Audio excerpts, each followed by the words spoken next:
Hello, welcome back. ഇന്നത്തേത് ഒരു ഒഴിച്ചു കറിൻ്റെ റെസിപ്പിയാണ് കേട്ടോ കാണിക്കുന്നത്. വെള്ളരിക്ക കൊണ്ട് നമ്മൾ തേങ്ങ വറുത്തരച്ചിട്ടുണ്ടാക്കിയിട്ടുള്ള ഒരു നല്ല ടേസ്റ്റി ആയിട്ടുള്ള ഒരു കറിയാണ്. വെള്ളരിക്ക നമ്മൾ പല രീതിയിൽ കറി ഉണ്ടാക്കാറുണ്ട്. എന്നാൽ ഈ ഒരു രീതിയിൽ നിങ്ങൾ ട്രൈ ചെയ്തിട്ടില്ലെങ്കിൽ എന്തായാലും ഒന്ന് ട്രൈ ചെയ്ത് നോക്കിക്കോ. ചോറിൻ്റെ കൂടെ മാത്രമല്ല, ചപ്പാത്തിൻ്റെ കൂടെ എല്ലാം കഴിക്കാൻ നല്ല ടേസ്റ്റാണ് കേട്ടോ. അപ്പോൾ ആദ്യമായിട്ട് ഉണ്ടാക്കാനായിട്ട് തേങ്ങ നമുക്കൊന്ന് വറുത്തെടുക്കണം. അതിനായിട്ട് ചുവട് നല്ല കട്ടിയുള്ള ഒരു പാൻ എടുത്തിട്ടുണ്ട്. സ്റ്റവ് ഓണാക്കിയതിന് ശേഷം നമുക്ക് ആ ഒരു ചിരകിയ തേങ്ങ അതിലേക്ക് ഇട്ട് കൊടുക്കാം. ഞാനിവിടെ ഒരു 3/4 തേങ്ങയോളം എടുത്തിട്ടുണ്ട് കേട്ടോ. ഒരു ചെറിയ തേങ്ങേൻ്റെ 3/4 ഭാഗത്തോളം ചിരകിയത് എടുത്തിട്ടുണ്ട്. അത് നന്നായിട്ടൊന്ന് വറുത്തെടുക്കണം. ഇപ്പം ഞാൻ അതിലേക്ക് ഓയിലോ വെളിച്ചെണ്ണ അങ്ങനത്തെ ഒന്നും ചേർത്ത് കൊടുത്തിട്ടില്ല. ഇനി ഒന്ന് ആ ഒരു വറന്ന് വരുന്ന ടൈം കൊണ്ട് നമുക്ക് ഒരു പുളി ഒന്ന് കുതിർത്തെടുക്കാം. ഒരു ചെറുനാരങ്ങേൻ്റെ വലുപ്പത്തിലുള്ള പുളി ഞാൻ കഞ്ഞിവെള്ളത്തിലാണ് കേട്ടോ കുതിർത്തെടുത്തിട്ടുള്ളത്. പെട്ടെന്ന് കുതിരാൻ വേണ്ടിയിട്ടാണ്. ചൂടുള്ള കഞ്ഞിവെള്ളം കൊണ്ട് അതിലേക്ക് കുതിർത്തെടുത്തിട്ടുണ്ട്. പിന്നെ തേങ്ങ വറന്ന് വരുന്ന ടൈമിൽ നമുക്ക് അതിലേക്ക് ഒരു ടേബിൾ സ്പൂണ് വെളിച്ചെണ്ണ ഒഴിച്ചു കൊടുക്കുക. പിന്നെ ഒരു 3-4 കുഞ്ഞുള്ളിയും കൂടി കട്ട് ചെയ്തത് ഇട്ട് കൊടുക്കുക.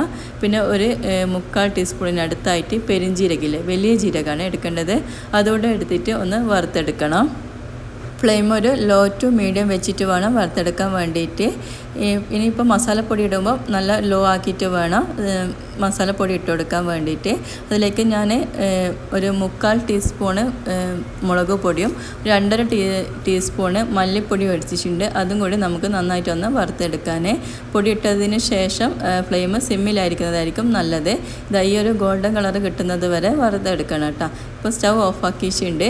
ഇനി നമുക്ക് ഇതൊന്ന് ചൂടാറാൻ വേണ്ടിയിട്ട് വെയിറ്റ് ചെയ്യാം.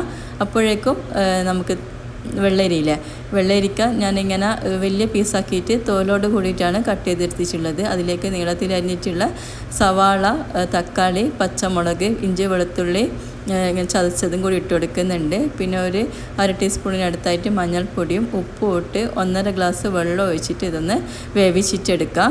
ഇനി നിങ്ങൾക്ക് പെട്ടെന്ന് വെന്ത് കിട്ടണമെങ്കിൽ കുക്കറിൽ ഒറ്റൊരു വിസിലിട്ട് ആക്കിയാൽ മതി.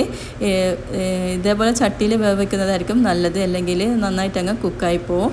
വെള്ളരി നന്നായി വെന്തതിന് ശേഷം നമ്മൾ വറുത്ത് വെച്ചിട്ടുള്ള തേങ്ങയിൽ കുറച്ച് വെള്ളം കൂടി ഒഴിച്ചിട്ട് നന്നായിട്ട് അരച്ചെടുത്തിട്ടുണ്ട്. അത് മുഴുവനായിട്ടും അതിലേക്ക് ഒഴിച്ചു കൊടുത്തിട്ടുണ്ട് കേട്ടോ.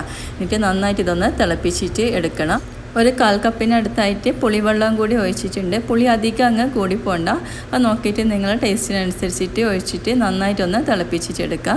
ഇനി നമുക്ക് അതൊന്ന് വറുത്തിടാൻ വേണ്ടിയിട്ട് വെളിച്ചെണ്ണയിലേക്ക് കടുക് പൊട്ടിച്ചിട്ട് പിന്നെ വറ്റൽ മുളകും കറിവേപ്പിലയില്ല അതും കൂടി പൊട്ടിച്ചെടുക്കുക. ഇനി നമ്മൾ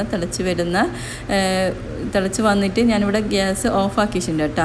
അതിലേക്ക് നമ്മുടെ ഈ ഒരു വറവും കൂടി ഒഴിച്ചു കൊടുക്കുക. നല്ല ടേസ്റ്റി ആയിട്ടുള്ള തേങ്ങ വറുത്തരച്ചിട്ടുള്ള വെള്ളരിക്ക കറി റെഡി ആയിട്ടുണ്ട്. ഇതുവരെ ട്രൈ ചെയ്യാത്തവർ എന്തായാലും ഒന്ന് ട്രൈ ചെയ്ത് നോക്കുക. നല്ല ടേസ്റ്റാണ്.